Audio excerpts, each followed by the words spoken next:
you said you're repairing bowed-in basement walls, you're talking about concrete or block for the most part? Or? Usually it's block. Because most of the time when you have a block wall and you're, say, you're 8 feet or 7 feet up, somewhere in the middle that thing's going to want to bow in. Right. And you know what is the biggest reason that basement walls bow in like that?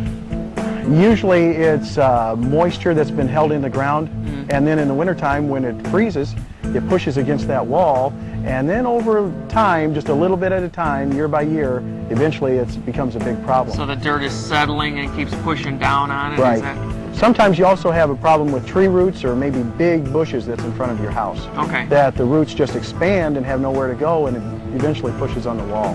Many times we've had people call us and say, I know I'm going to have my wall replaced, it's just in too bad a shape. But when we actually look at it, sometimes the wall can actually be braced. Sometimes we have to actually excavate on the outside of the wall, and we can straighten that wall back out. And there's actually nothing wrong with the wall itself. It just needs to be straightened, secured, stabilized, and tuck pointed. So what you're doing is you're basically, once you get that wall into place, are you then putting the steel beam up, or are you using the steel beam as part of the process of pushing the wall out? Actually, it is part of the straightening process. We excavate on the outside down to the footing, then we mount the beams into the floor using 3/4 inch pins, pinning it right into the floor, right next to the wall. We use hydraulic jack system to push against the wall and straighten the wall back out flat.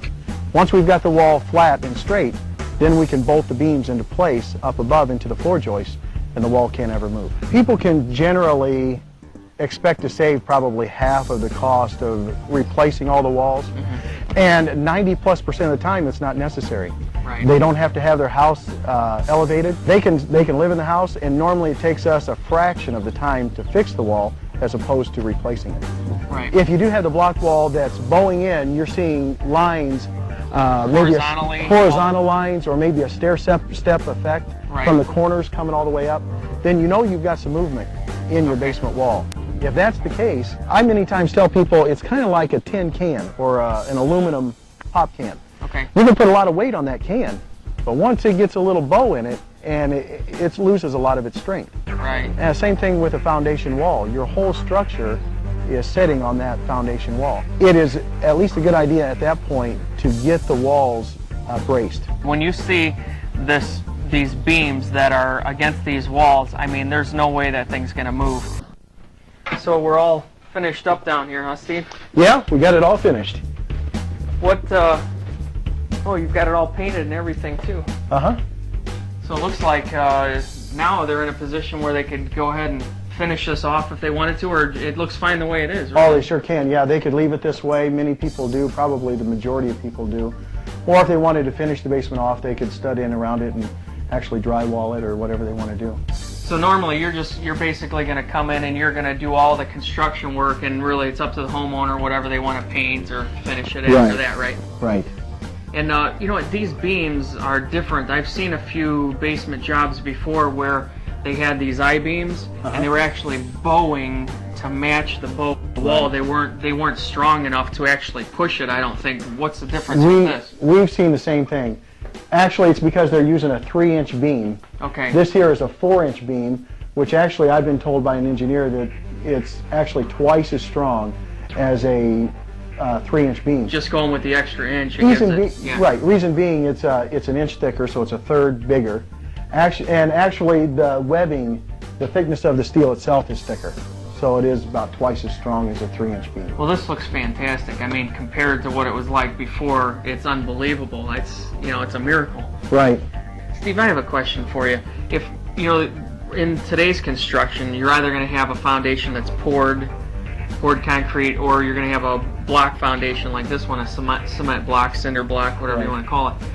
But is there any value at all in, if you're having a new home built and having a block wall put up, going ahead and just putting maybe every 4 or 6 feet some supports like this? Because I guess what I'm thinking is that this is way stronger than this was brand new. When this home was originally built, this wall wasn't as strong as it is now. So are you better off? No doubt about it. With the problems that I've seen in the last several years, with the probably hundreds of basements that I've looked at, In my estimation, if I were putting up a new wall, new block wall, first thing I do before I moved in would be to put new beams in. Just automatically, and then support you it. just kind of hedge off any problems. See, here's the nice thing about it as well, Bill. A person could go ahead and stud in around here, drywall it, and never lose a minute's sleep whether or not that wall's ever bowing in. True. Because normally, if you finished your basement wall off, you don't have any idea if it's starting to buckle in until it's too late, until the drywall is actually cracked and opened up, and now you've got a mess. So really, you know, and also I would guess that if your block wall is brand new, it's in new construction, there's nothing to really crank or tighten. It's already a straight wall, so it'd probably be very easy just to come in and throw the supports along there. Very easy. And then you kind of hedge yourself against the future problem. And, you know, that's, if I was going to have a home built with the block walls, I think I'd just go ahead and do that personally. I sure would too. Because like we said, it really gives the homeowner peace of mind knowing that the wall's not going to ever move. Steve, have you ever had the homeowner call that's frantic and saying, my basement's caving in, you better bring the bulldozer because I think the house is going down? Oh yes, yeah. One in particular, as soon as you asked that question, I thought about over in Hobart. A guy called me one day. Well, actually, it started out, they wanted me to raise their garage floor up. Okay. Attached garage floor. When I went and looked at it, it was down probably a foot. Oh. It was sunk real bad, Yeah. all towards the house. And I said, well, you know, before I raise this up, I really want to look at your basement wall to make sure it's intact. Right. I don't want to start pushing on, you know, raising this up that far. And then caving the basement Right. in. I want to make sure it's in good repair, good shape. Right. So I went and looked at it, and he said, well, I've got paneling on here.